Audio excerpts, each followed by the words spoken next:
terkait dengan poin menebarkan dakwah Rasulullah sallallahu alaihi wasallam.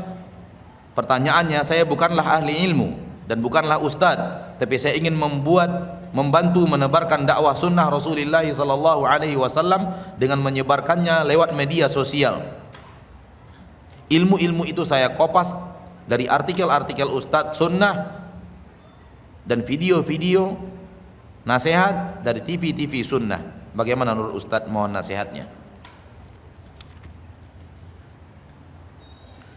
Pertama, antum harus tahu dulu itu sahih, itu benar, agama yang hak. Harus tahu dulu. Setelah antum tahu dengan ilmu, baru boleh antum sebarkan.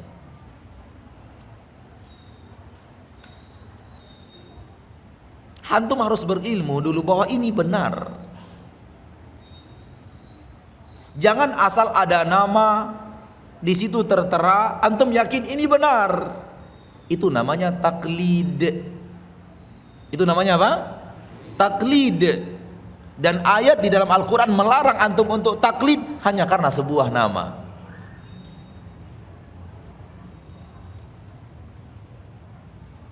Hal-hal yang disunahkan di hari Jumat, bla bla bla bla bla bla bla bla, ada sebuah nama di bawah tertulis. Oh, saya percaya dengan nama ini, lalu sebarkan. Ini taklid. Tapi kalau antum tahu poin pertama itu benar, ada hadisnya, dan antum sudah membaca hadisnya dan tahu hadisnya. Poin kedua, hadisnya juga sahih dan antum tahu hadis itu sahih. Poin ketiga juga sama, poin yang keempat juga sama, yang kelima juga sama, yang keenam juga sama, 7, 8 sama. Semuanya antum tahu dan ilmu antum ada di sana bahwa ini sahih, silahkan tebarkan sebanyak mungkin. Tapi kalau hanya sebuah nama, antum sering terkecoh. Dibuat orang nama yang salah, bukan itu yang menulisnya, dibuatnya nama, antum pun sebarkan. Karena akhirnya antum dicurangi oleh orang yang membuat nama yang salah. Inilah bahaya beramal tanpa ilmu. Akhirnya antum ikut menyebarkan secara banyak dan secara massal yang salah, hanya karena terperangkap oleh nama dan antum taklid kepada nama itu. Wala taqfu ma laysa laka bihi ilm. Jangan lakukan sesuatu, jangan ikuti sesuatu kecuali anda punya ilmu tentangnya. Begitu yang Allah katakan dalam surah Al-Isra, inna sam'a wal basara wal fuada kullu ulaika kana anhu mas'ula. Pendengaran, penglihatan dan hati semua akan ditanya oleh Allah dan dimintai pertanggungjawaban oleh Allah. Maka kalau antum yakin itu benar dengan ilmu yang ada pada antum, dan antum pernah pelajari masalah ini, antum pernah duduk di majlis ilmu tentang akidah, antum pernah duduk di majlis ilmu tentang asma wa sifat, antum pernah duduk di majlis ilmu tentang makna jihad, dan ada ayat-ayatnya dan ada hadis-hadisnya, antum catat,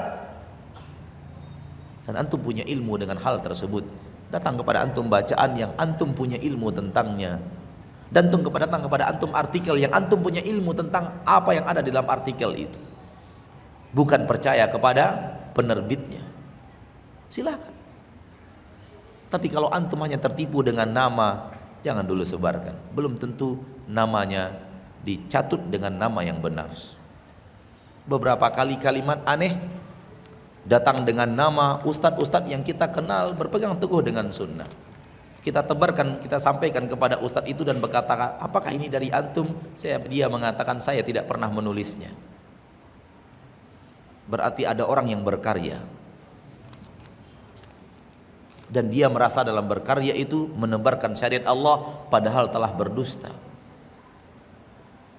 Bagaimana mungkin orang berdusta antum sebarkan sebanyak-banyaknya hanya karena mencatut nama seseorang yang antum yakin dai yang sesuai dengan sunnah Rasulullah sallallahu alaihi wasallam.